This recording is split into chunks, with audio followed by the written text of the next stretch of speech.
Dieu de gloire, je t'adore. Ton nom se lève en majesté, de me lève, je célèbre ta victoire, ton règne, ton autorité, d'unité, agneau de Dieu, d'unité, agneau de Dieu, tous les anges ensemble acclament, oh la puissance de ton nom, Dieu de gloire. Je t'adore, ton nom se lève en majesté, de mes lèvres, je célèbre ta victoire, ton règne, ton autorité, dignité, agneau de Dieu.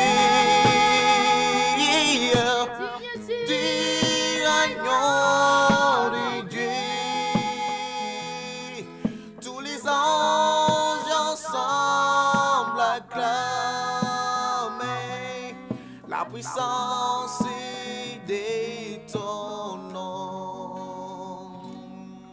d'unité, agneau de Dieu, d'unité, agneau de Dieu, d'unité, agneau de Dieu, la beauté de ton Seigneur.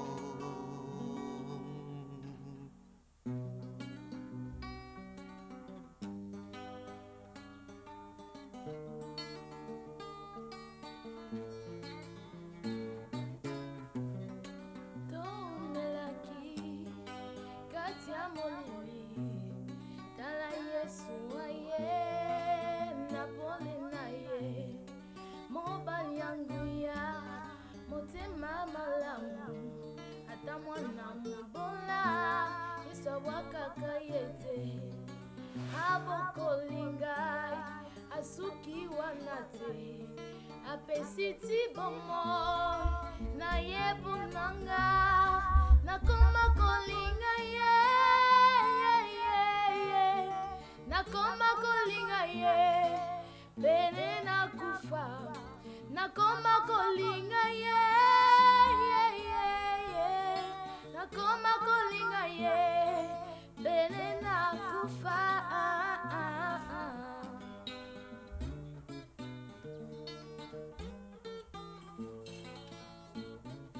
natondaki ye ninyolole panangai nazana makasi te o aya nolinga alukaka bantu makasi te alukaka oya potosi yawe mikolo nyonso nasambelaka nzamba lola abatela motema na ngai soki mipepe soki banguna batelemi ndetanganga nazakolaka na nzembo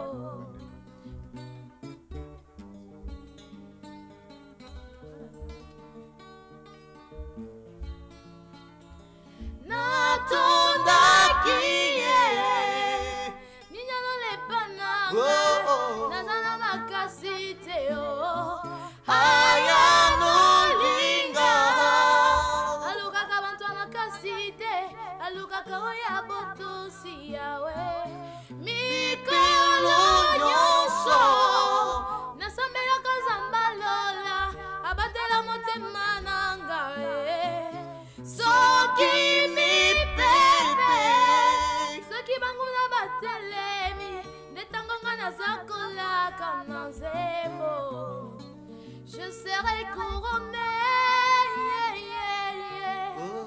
Je serai couronné après ces combats. Je serai couronné. Je serai couronné après ces combats. Je serai consolé. Je serai consolé après ces combats. Je serai consolé. Je serai consolé après ces combats. Oh victorieux, Je serai victorieux. Je serai victorieux après ces combats. Je serai victorieux. Je serai victorieux après ces combats.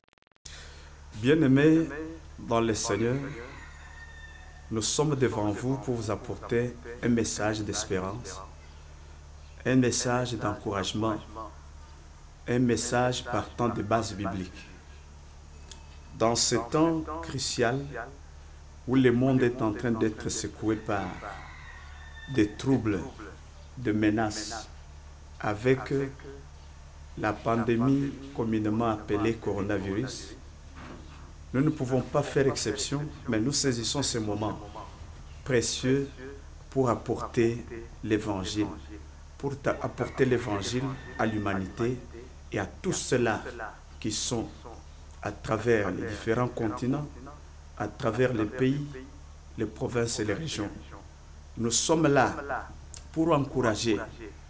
Quand nous voyons comment le monde souffre, nous ne pouvons que l'encourager à revenir aux sources de la parole de Dieu.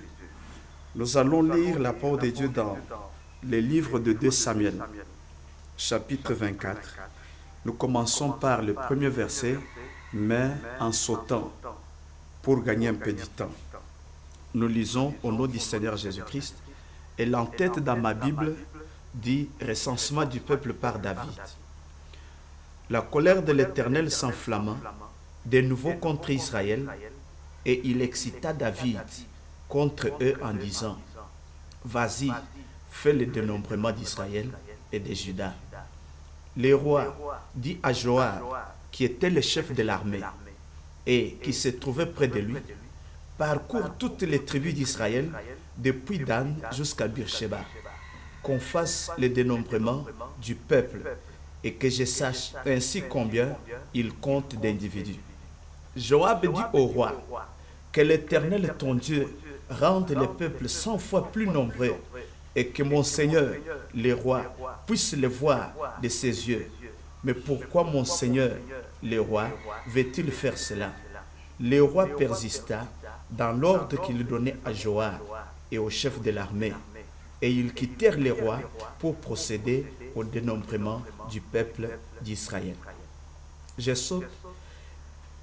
Je vais au verset 10 qui dit « Quand le dénombrement y terminé, au bout de 9 mois et 20 jours, Joab remit au roi les résultats du dénombrement du peuple.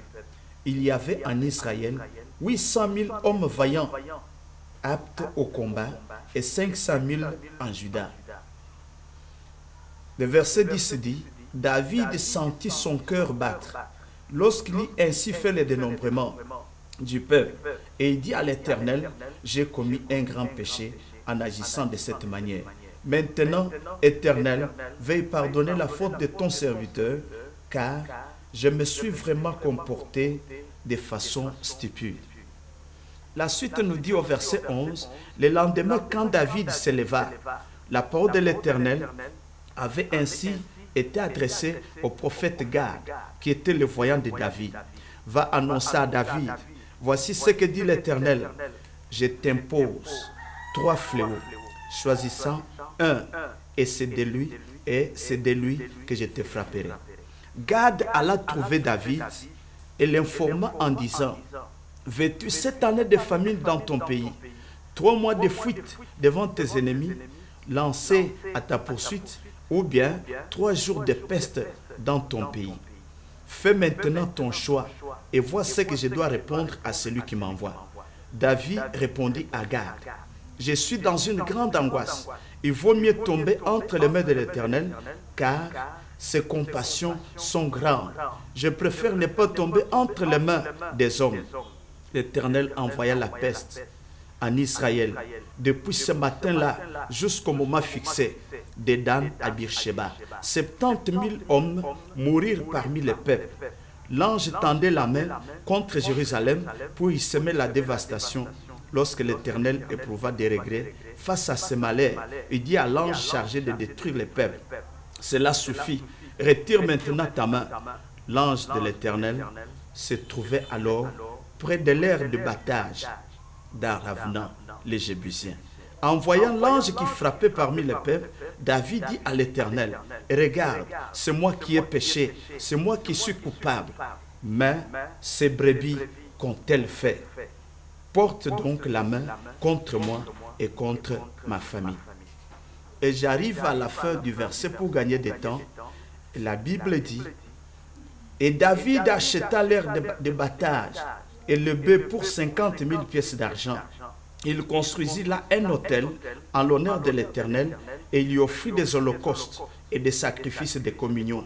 Alors l'Éternel se laissa fléchir en faveur du pays et le fléau qui frappait Israël s'arrêta. » La Bible dit, et le fléau qui frappait Israël s'arrêta. Père tendre et Dieu d'amour, nous voici au devant de toi pour livrer ce message dans le mandat qu'il nous a donné de prêcher l'évangile à travers le monde entier. Pour ceux-là qui nous écoutent, pour ceux-là qui vont suivre cette émission, cette prédication au travers les réseaux sociaux. Seigneur, vous êtes les bien-aimés de Dieu. Nous vivons les moments critiques de l'histoire de l'humanité. Nous vivons le moment où nous voyons le grand nombre de morts au Seigneur à cause du coronavirus et tant d'autres maladies qui sont en train d'endeuiller le monde. Personne n'est épargné, mais nous demandons au Seigneur qu'au travers ce message, comme la Bible dit dans la bouche de l'apôtre Paul, je n'ai point honte de l'évangile, car l'évangile c'est une puissance pour le salut de quiconque croit. Que cet évangile puisse être un évangile d'espoir, d'espérance, d'encouragement, que ce message puisse apporter le salut pour ceux-là qui sont déjà désespérés. N'est-ce pas que la Bible dit, mon juste vivra par sa foi? C'est pourquoi, en ce temps merveilleux, en ces jours, nous voulons vous annoncer un message fort intitulé « Dieu de vos difficultés, Dieu de votre cœur ». Dieu de vos difficultés, Dieu de votre cœur.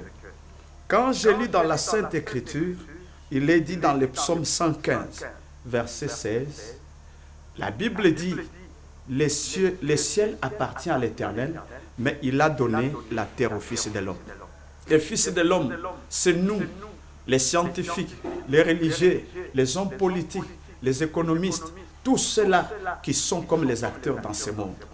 Mais si le Seigneur nous a donné la terre, c'est pour ajouter un plus, c'est pour donner la valeur ajoutée, transformer la terre pour qu'elle puisse être utile pour le monde et pourquoi pas pour l'humanité. Mais aujourd'hui, qu'est-ce que nous voyons? La connaissance augmente, la technologie. Qu'est-ce que nous voyons aujourd'hui? Le mauvais, il y a de bons côtés et le mauvais côté de la science et de la technologie. Aujourd'hui, nous sommes victimes du réchauffement climatique. Tout ça, c'est provoqué par l'homme, avec la fumée, avec donc les déboisements et consorts. Aujourd'hui, nous vivons les déchets qui sont peut-être versés dans les fleuves, dans les cours d'eau. Ça nous apporte des maladies. Tout ça, l'homme est au centre de toutes les difficultés. C'est comme un philosophe pouvait dire, l'ennemi de l'homme, c'est l'homme lui-même. Aujourd'hui, au lieu de contribuer au projet de Dieu, de contribuer à la construction de l'humanité, à la construction du monde, aujourd'hui, les scientifiques, les gens qui ne veulent pas marcher dans la ligne droite du Créateur, pour la plupart, ils ont opté pour la destruction de ce monde. Dieu ne nous a pas donné le monde pour le détruire, mais c'est pour lui donner la valeur ajoutée. Bien-aimé, quand je prends l'exemple de Samuel, le roi David, l'homme selon le cœur de Dieu, il était établi sur le trône. Mais qu'est-ce que nous voyons? Il est arrivé à un certain moment, bien que Dieu lui assurait de sa présence, et bien que Dieu était son soutien, qu'est-ce qu'il a fait? Il a ordonné à Joab, va faire les recensements, Donc j'aimerais savoir combien de gens se trouvent sur mon territoire ou dans ma juridiction. Et même si Joab, en tant que serviteur, à côté de David, voulait l'interdire à faire ce geste-là, il lui a posé la question, pourquoi veux-tu faire cela? Mais David a insisté et il a persisté dans sa vision. Quand il a persisté, et cela a coûté le prix à Joab. Donc la Bible nous dit que cela lui a pris 9 mois et 20 jours. Et quand il est revenu, donc le recensement a donné donc un chiffre qui épatait même le raisonnement, l'entendement du roi David. La Bible dit, en Israël, il y avait 800 000 hommes vaillants, aptes donc au combat, et 500 000 en Juda. Mais la Bible nous dit, par les versets suivants, que quand David a entendu ces rapports, il a senti son cœur battre. Et lorsque donc il a ordonné les dénombrements, alors il ne pouvait pas le faire, ce n'était pas dans la volonté de Dieu.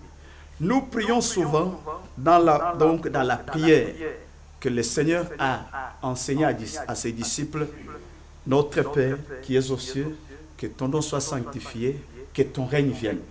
Donc la grande préoccupation en ce moment était de demander que le règne de Dieu vienne sur la terre, que la volonté de Dieu s'accomplisse dans ce monde, comme que nous puissions vivre comme les gens, comme les êtres qui vivent donc dans les cieux. Mais c'est le contraire. Nous sommes dans un monde de contraste. Et maintenant, suite au péché de David, suite à ce qu'il a fait qui était contraire à la volonté de Dieu, qu'est-ce qui s'est passé? Dieu l'a frappé. Il a envoyé son ange de la mort. Donc, avant tout, comme la Bible dit, Dieu ne peut rien faire quelque chose sans pour autant la viser d'avance. Qu'est-ce que nous voyons? Le lendemain, quand David se leva, la parole de l'Éternel avait ainsi été adressée au prophète Gad, qui était donc le voyant de David. Le voyant, c'est le prophète qu'on peut consulter quand une situation devient difficile. Le voyant, c'est le porte-parole, le prophète de Dieu. Il lui a dit, va annoncer à David, voici ce que dit l'Éternel, je t'impose 3 fléaux. Crois, t'es choisissant un, et c'est de lui que je vais te frapper. Parmi les 3 fléaux proposés, David, avec sa sagesse, il a dit, je ne veux pas être poursuivi par mes ennemis. Je ne veux pas cette année de famine, mais j'aimerais subir 3 jours de peste, tomber entre les mains de Dieu, parce qu'il est le Dieu de compassion. Il est le Dieu miséricordieux.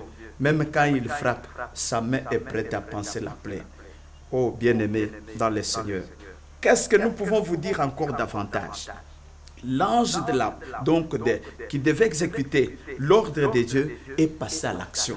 On nous dit qu'à cause de cette peste, la Bible nous donne les chiffres.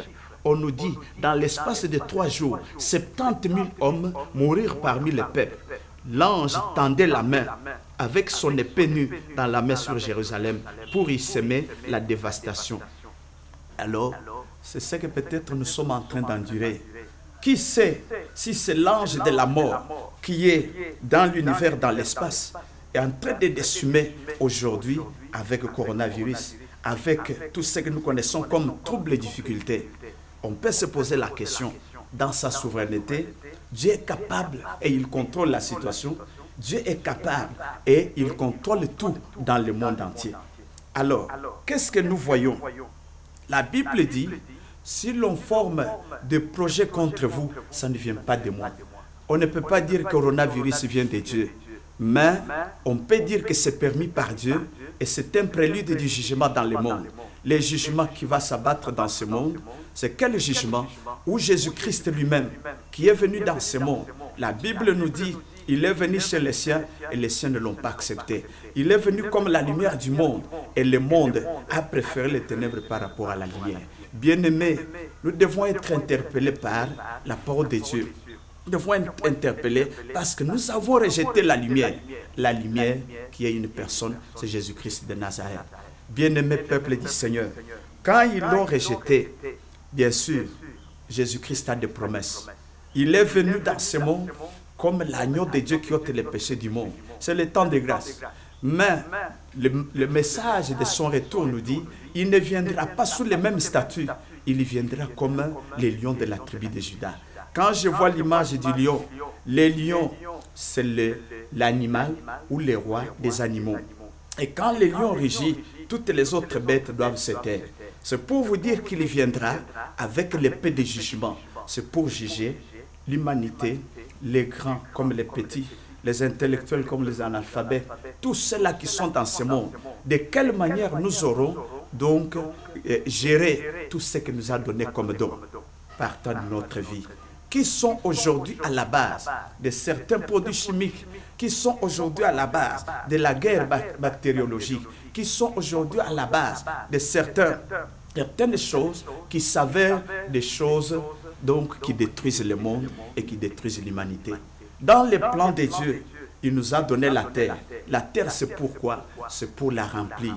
Mais ceux-là qui vont à l'encontre de la volonté de Dieu, nous vous faisons. Donc, nous attirons votre attention. Et c'est un avertissement. Revenons aux origines de la parole. Le plan de Dieu doit s'accomplir et non le plan du monde. Parce que c'est lui qui est souverain. Nous voyons à partir de cela que comment David a trouvé solution à cela. Le prophète lui a annoncé et il a regardé dans l'espace. Il y avait l'ange donc qui exécutait l'ordre de la peste. Il y avait 70 000. Combien nous apprenons aujourd'hui donc l'extension du coronavirus? Combien de morts en Amérique? Combien de morts en Italie? Combien de morts au Royaume-Uni? Combien de morts dans les grandes nations industrialisées qui ont la haute technologie, qui ont peut-être les soins d'hygiène plus peut-être avancés que l'Afrique? Et l'Afrique n'est pas épargnée. Tout le monde est impliqué et tout le monde est concerné. Ça nous fait trembler. Alors, suite à cela, on nous dit que, normalement, Dieu a donné comment donc résoudre. Et il a acheté l'air d'Aravna, il a érigé l'autel à l'honneur de Dieu. Et quand il a offert des holocaustes, la Bible nous dit, et la plaie s'arrêta. Donc, coronavirus est capable de s'arrêter. C'est le moment de nous repentir. C'est le moment de revenir à Dieu, aux sources de sa parole. Appliquer les principes de Dieu. Parce que celui qui respecte les principes et les lois de la création, tout réussit pour lui. Et par la bonté et la grâce, par la paternité, nous pensons que tout doit se faire. Donc, revenons à Dieu, qui est notre juge, qui ne prend pas de corruption. C'est le juste juge. Il donne tort à celui qui est tort. Dieu ne jugera pas les gens de la même façon. Chaque peuple, chaque nation a son appel, a sa vocation à lui. C'est-à-dire, selon qu'il vous a demandé à faire et selon qu'il vous a donné, donc comme ressources. Dieu ne va pas nous juger, par exemple, nous, au Congo, au Kasaï central, comme la province orientale, comme l'Angola, comme la Chine. Mais Dieu va juger chacun selon sa vocation et selon ce qu'il lui avait donné. Bien-aimé, je termine ce message pour vous dire, avec le passage de Psaume 32, verset 7, la Bible dit, « Tu es un asile pour moi, tu me garantis de la détresse, tu m'entoures des champs de délivrance. » À notre époque, les difficultés semblent nous assaillir de tous côtés. Ce ne sont pas donc des finances qui s'écroulent, c'est une affaire qui s'écroule, un ménage qui s'écroule ou bien une santé qui s'écroule. Pourtant, au milieu de tels problèmes accablants, Dieu a promis de nous délivrer. Si vous voulez que Dieu soit Dieu dans vos difficultés, alors vous devez le faire, donc le laisser donc être aussi Dieu de votre cœur. Dieu honore ceux qui l'honorent. Si vous faites face à des problèmes de ce genre, commencez par chercher la volonté de Dieu, appliquer les principes de Dieu. Et Dieu nous a donné au travers des Saintes Écritures ces principes, ces moyens pour savoir comment résoudre nos problèmes et nos difficultés. Bien-aimés, le Seigneur, il est le même hier, aujourd'hui, éternellement. Il aime le monde et le monde doit maintenant tourner son regard vers lui. Et que jusqu'aux extrémités de la terre où ce message sera entendu, que toutes les pensées soient tournées vers le Créateur et non vers un homme. Un homme, c'est comme un roseau. Donc, l'aide qui vient d'un homme, c'est vraiment quelque chose qui ne dure pas. Mais c'est Dieu, l'Éternel, qui est capable de nous récompenser. Et je vous dis merci vous qui nous avez écouté, ce message est pour vous et c'est un réconfort. Je vais prier pour vous, là où vous êtes, où vous nous suivez, que le Seigneur vous visite. Seigneur, comme David, Père Tout-Puissant, avisé par la voix prophétique, est revenu, Père Tout-Puissant, il a confessé son péché. Seigneur, c'est temps que le Saint-Esprit interpelle tout un chacun, qu'il revienne en lui-même pour voir là où il a commis des péchés et qu'il se repente. Et la repentance peut être nationale, la repentance peut être collective. Nous demandons maintenant que tout cela qui se répand, Seigneur, revienne sur la décision, comme tu l'as fait avec le roi David, que cette plaie de coronavirus s'arrête, soit boutée hors des tas de nuit à travers le monde, dans nos pays. Et je prends maintenant le calice du sang de Jésus-Christ. Seigneur, je donne à tout corps qui est déjà affecté à cette maladie et je donne la guérison. Comme la Bible dit, guérissez ceux qui sont malades. Soyez guéris mes frères, soyez guéris donc partout où vous êtes. Soyez guéris et que le Seigneur vous bénisse. Amen. Seigneur, là où vous êtes, notre prière, notre demande est que vous puissiez nombreux vous abonner à notre chaîne où nous partageons les messages évangéliques, les messages d'exhortation, d'encouragement pendant cette période critique, en consultant notre chaîne, là où vous allez cliquer « Marche victorieuse, Church ». Alors, vous serez édifiés par des enseignements des hommes de Dieu et pourquoi pas par les enseignements riches et inspirés par le Saint-Esprit pour le moment, vous livrés par les révérends pasteurs André Biakane Kabasele de l'église Marche Victorieuse en République démocratique du Congo, en plein centre du Congo, au Kasaï central à Kananga. Nous vous disons merci, nous vous embrassons et nous vous aimons. Merci.